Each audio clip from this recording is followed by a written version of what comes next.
Hola, ¿qué tal? Pues vamos con la reseña de Family Compo. En principio, bueno, es reseña del último tomo, del tomo 11, pero es el que finaliza con esta serie. Una serie que, bueno, en el canal están comentados todos los tomos, algunos a lo mejor agrupados, no recuerdo muy bien, creo que los primeros sí que hay algún análisis de varios tomos de golpe, y los últimos, si no recuerdo mal, van uno por uno, pero bueno, yo recomiendo verlos en orden para ver un poco la evolución de la historia, aunque en resumen es una obra muy consistente en calidad, en curso narrativo y demás, de modo que la impresión de los primeros tomos se mantiene durante toda la obra, quizá con excepción de este último tomo, que es el único en el que puedo comentar algo, tanto por ser el último, es decir, cómo cierra la historia, como por un elemento que ahora luego comentaré con más detalle. Aparte de analizar el tomo 11, pues quiero comentar un poco sobre la obra al completo, pero lo haremos ya una vez finalizado la primera parte del vídeo que me imagino que no será mini reseña como es habitual, sino que será un vídeo algo más largo. Pero bueno, pues cuando terminemos veremos qué tal se nos queda el tema de rotación. Este último tomo de Family Compo, una obra que fácilmente se ha convertido en el manga que más he disfrutado en estos últimos años, y con competencia muy dura como es Tokyo Revengers, Asadora, pero por calidad de dibujo, por calidad narrativa, por peso de la historia, los temas tratados, parece increíble que un manga japonés de una sociedad que es muy conservadora, en los años 90 además, es decir, en la que todo era mucho más conservador, año 96 este último tomo, y sin embargo toca temas muy avanzados. La historia de Family Compo, si hacemos un resumen un poco antes de entrar en el tomo en concreto, narra la historia de un personaje que es Masahiko Yanagiba, personaje que en el primer tomo queda huérfano, se ha criado prácticamente solo a pesar de tener padre, pero estaba todo el día trabajando, y sin saber muy bien qué iba a ser de su vida, de tener unos 16, 17 años, empezaba a trabajar para poder ganarse la vida, pero contacta a alguien que es viva imagen de su madre fallecida, para descubrir que en realidad no es su tía, puesto que sabía que su madre no tenía hermanas, pero sí tenía un hermano.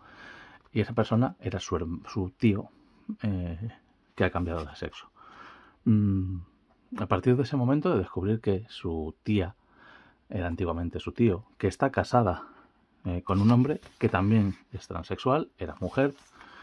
y que tienen una hija. Y no sabe si esa hija, que tiene un aspecto muy obviamente femenino, además muy guapa, muy atractiva, pero tiene dudas. Es una persona de género fluido, que en algunas épocas de juventud se mostró como chico, como chica, digamos que ahí entra el juego de enredo durante la historia. Hay una parte muy importante de desarrollo sobre la cultura del manga, porque su tío, antigua mujer, es dibujante de manga y trabaja en la propia casa, y ves el funcionamiento de un estudio de manga con sus ayudantes y demás. Esa parte es muy costumbrista y muy interesante. Como digo, con más detalle en cada vídeo se va hablando de la historia, pero en este punto, sabiendo que ya es el último tomo, que la historia tiene que cerrarse, sigue estando todavía abierta varias dudas sobre la identidad, digamos la identidad sexual de su prima. Sigue habiendo dudas, aunque cada vez está más claro, de una cierta atracción de él por su prima, pero no sabes exactamente hasta qué punto. Él mismo tiene dudas sobre lo que siente por ella. Él tiene una pareja que en algunos de los tomos ha habido momentos muy costumbristas, su madre regentando un ryokan, una casa tradicional japonesa para turismo. Y llegado a este tomo, como digo, queda esa resolución. ¿Qué va a pasar con los dos protagonistas, con los primos? Se va a ver la identidad de ella. Y de repente, bueno, pues para solucionar el tema, ha aparecido en el tomo anterior un personaje, la primera novia de colegio, de su prima, cuando ella allí usaba un aspecto masculino. Ahí hay un choque, digamos, entre un personaje que no sabe, o no sabe ella si esa chica sabe o no sabe su identidad actual. Bueno, ahí hay un tanto de enredo, como es muy habitual en la obra. Y deciden hacer algo que es la mayor parte del tomo, que para mi gusto parece una decisión un poco apresurada. Es decir, sabiendo que tenían que finalizar la historia, a Hoyo, al guionista, bueno, guionista y autor completo, su casa Hoyo, decide que en el club de cine en el que participan los dos primos en la universidad, eligen un relato basado en ese encuentro con esta chica, ¿vale?, en la cual pues se muestran, o sea, gira en torno a esa duda sobre la identidad de sí mismos, para representar la obra, y a través de ellos es algo complicado porque al propio lector es muy complicado leerlo, está bastante mal explicado en la historia, o se hace muy complejo. Es decir, ellos dos interpretan cambiados los personajes de sexo, es decir, él interpreta a su prima y su prima a él, la misma situación que han vivido. La idea de ellos mismos enfrentarse a sí mismos en la piel del otro no es para nada mala idea, pero el resultado es muy caótico, aparece muy forzado. De repente, con eso parece que quieren tener que dar una respuesta a la situación. Y hay episodios mucho mejores, como una visita a un parque de atracciones, que aunque también es muy forzada la situación, porque para entrar en el parque los dos primos tienen que fingir ser pareja, pero luego el desarrollo es muy divertido y muy revelador. Sin embargo, toda esta otra historia es muy forzada, muy anticlimática llegada el momento, todo gira otra vez, vuelves a ver la misma secuencia, pero de una forma confusa, no entiendes muy bien qué puede significar la respuesta de cada personaje. No queda nada claro. Como digo, después de 10 tomos, cuando estás a mitad del tomo o 3/4 partes del tomo con esta historia, te parece que pues, el guionista, por prisas o por falta de una idea para finalizar la historia, ha tirado todo el viaje a la basura. Sin embargo, la resolución final de esa trama,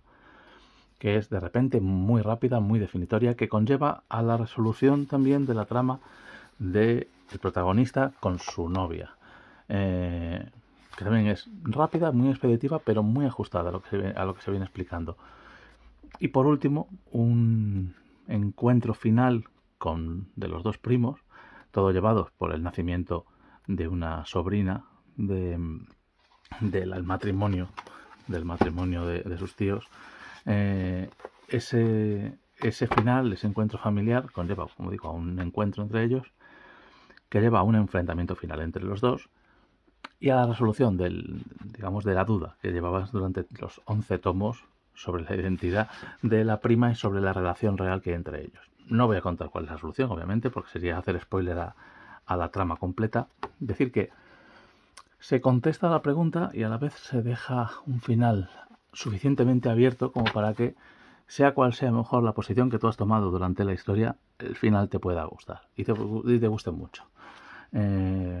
Leyéndolo, la sensación según iba avanzando por el tomo es: la va a fastidiar en el último momento, y en los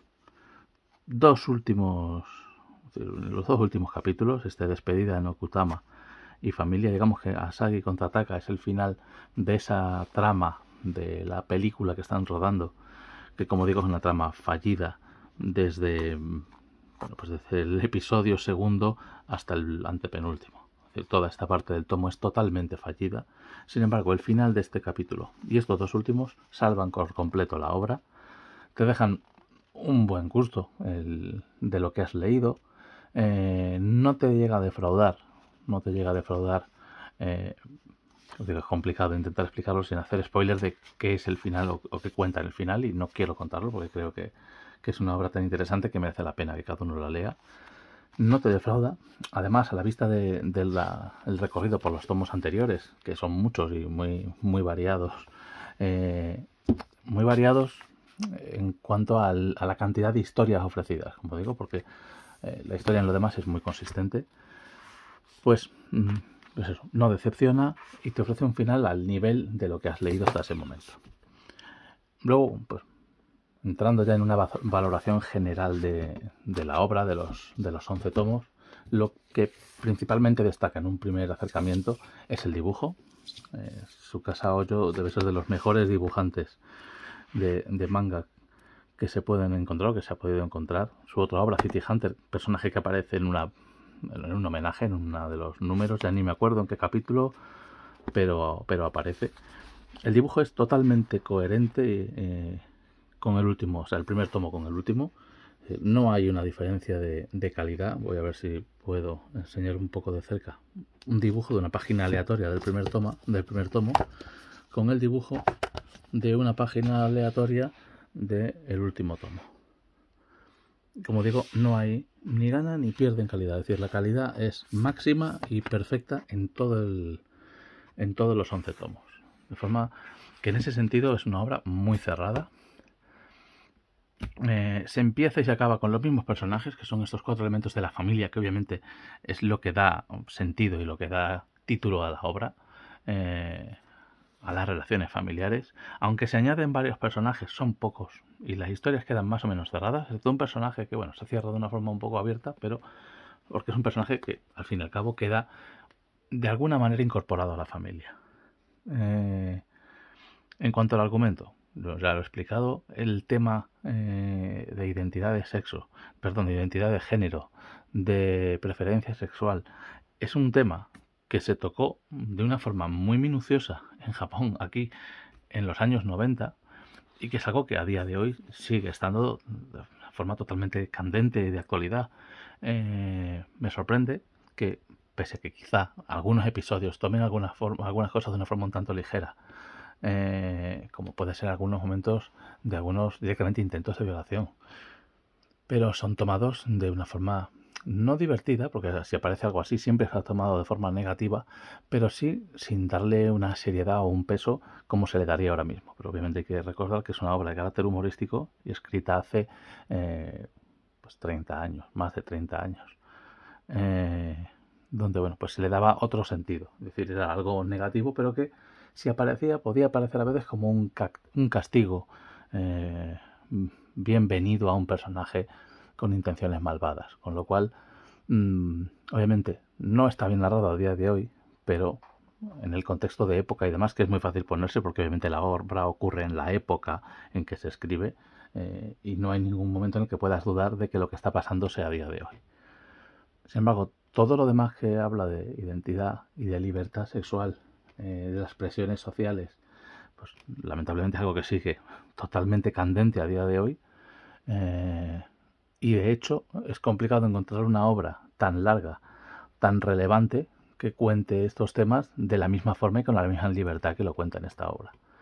Así que es una obra muy refrescante porque cuenta, muy divertida, con unos temas de relevancia, un dibujo y una narración perfecta. Los personajes muy bien desarrollados a lo largo de la obra, es decir, que no es que cambien demasiado, el personaje que más cambia es el protagonista, que viene de una situación de una familia a la que al principio no entiende, a una familia que al final no es que la acabe aceptando, es que la acaba sintiendo como completamente suya. La obra, como digo, es totalmente recomendable. Tengo dudas si colocarla como la mejor obra que he leído en lo que va de año. Si quitamos el último tomo, no tendría duda ninguna en que estamos en el mejor manga que he leído. Si quitáramos la parte central del último tomo, igualmente sería el mejor manga que he leído este año y en el año anterior. Obviamente el capítulo final es una lástima por lo confuso, no complejo, sino por lo confuso que resulta, y es confuso porque una historia compleja no está desarrollada con el cuidado que necesitaría. Aún así, el viaje por los 10 tomos anteriores, de diversión máxima, de narración perfecta, de desarrollo de personajes perfectos, de momentos divertidos, de momentos en ocasiones y además sin venir a cuento, o mejor dicho, sin esperártelo, momentos muy melodramáticos, de drama familiar, casi parece un culebrón en algunos momentos. Pasa de un capítulo totalmente divertido con alguna situación muy ridícula que parece una sitcom americana, un punto de enredo con los temas de identidad, de enredos de parejas, y en el capítulo siguiente de repente mete un viaje, lo cual te encuentra un familiar, te mete una trama de aceptación, de sentimientos de familia, y te da un vuelco a la historia, te da un vuelco a las emociones del capítulo. De repente se pone muchísimo más serio, y eso hace que la obra gane mucho, como decía antes, en variedad. Es decir, no solamente es diversión, sino que en varios momentos la historia pasa a momentos serios y muy bien narrados y definidos. Mi recomendación por la obra es absoluta. Obviamente puede que el tema, por su naturaleza y demás, haya gente que no le interese. Yo recomiendo leerlo y obviamente pues empezar por el primer tomo y ver qué tal. Es decir, yo creo que el mismo proceso que experimenta el protagonista, es decir, de encontrarse en una situación que no comprende y que no que no le guste, sino que al no entenderla se siente incómodo con ella, poco a poco se va normalizando. Se le generan dudas que quedan resueltas, se le generan ideas o pensamientos que a veces los manifiesta y simplemente pues reciben respuesta y eso me parece que está bien contado. No hay obviamente ningún tipo de apología y menos en esta obra, en esta época, en este país, sobre ningún tema. De hecho, la otra obra de este autor, este City Hunter, es una obra que en ocasiones ha sido criticada por tener un protagonista machista. Es un personaje obviamente muy machista, muy machista en el sentido de una obra de los años 80-90 en que es un personaje en el que el interés sexual está muy supeditado a una situación de poder, digamos, sobre los personajes femeninos. Tampoco es que aparezca como un elogio al comportamiento del personaje, sino una característica del personaje en sí. Pero ese elemento está totalmente ausente en esta obra, de forma que queda claro que no es un mensaje o un argumento que el autor está intentando lanzar con su obra, sino simplemente es una característica de un personaje de su obra. Y aquí obviamente son personajes con unas situaciones distintas, unas características distintas, un mensaje ajustado a lo que quieren contar totalmente distinto, y para mi gusto muy superior, mucho más complejo y mucho más pegado a la historia que se cuenta. Yo, como digo, es una obra que he disfrutado enormemente. Me parece un cómic de un nivel altísimo. Como comentario, en las portadas se aprecia, bueno, que hay un homenaje a City Hunter, pero se aprecia continuamente imágenes de la prima del protagonista con poses muy sugerentes. Es un punto que no entiendo en ninguno de los tomos, porque no aparece para nada en la obra, más allá de pues páginas, estoy buscando en un tomo al azar porque alguna imagen habrá, bueno, por aquí se han visto ya varias, imágenes simplemente para separación de capítulos o imágenes al principio de los tomos a modo de póster, pero que no aparecen como tal prácticamente para nada en los propios tomos. Es decir, el personaje de la prima no es un personaje que se muestre de una forma provocativa o reveladora en ningún momento de la historia. Es decir, sí que hay incursiones en el tema del cine, pero no es un personaje ni que sea modelo, ni que entre en nada de todo eso. Entonces, creo que simplemente es una decisión para vender la obra, pero me gusta reseñarlo porque a lo mejor alguien se acerca con esa idea de que puede ser un cómic con un toque erótico o demás, y puede haber una decepción porque no lo incluye para nada, a pesar, como se ve, de la insistencia del autor una y otra vez por mostrar a ese personaje. Pero bueno, lo puedes tomar como que son las imágenes mentales que tiene el primo de su prima, que obviamente es alguien muy atractivo físicamente, pero sin más. Es decir, hay muchas referencias sexuales en un manga que obviamente habla de relaciones románticas, emocionales y también sexuales, pero no desde ese punto de vista, más allá de algún momento de humor o en algún momento para algún avance en la trama más seria. La conclusión, como digo, y ya he dicho antes, es mi recomendación por la obra por su calidad, en todos los sentidos, en todos los aspectos del cómic, por su calidad narrativa, por la calidad de su historia y lo bien que trata ciertos temas. Y bueno, pues un espíritu abierto con el último tomo, sabiendo quizá que el último tomo quizá apresura en exceso las cosas, tomárselo con calma al leerlo, leer con tranquilidad esa trama que cuentan de forma tan confusa y disfrutar de los últimos 2 capítulos que son el auténtico fin de la historia. Y como digo, que me han gustado, me han cerrado la historia, es decir, no necesito leer más, con lo que han contado me queda todo cubierto, aunque habría disfrutado de muchísimos más tomos intermedios, avanzando ese curso divertido y y variado de la historia. Es decir, si esta obra en vez de 11 tomos dura 50 a este nivel, habría disfrutado los 50 tal como he disfrutado estos 11. Pero, obviamente, el final, pasando por encima de ese pequeño tropiezo, que después del nivel de la obra se le puede perdonar, este final me vale para la obra que he leído y el rumbo, el camino recorrido justifica de sobra la lectura. Así que bueno, pues aquí que acaba Family Compo, sin duda, si no el mejor, uno de los mejores mangas que he leído en los últimos años.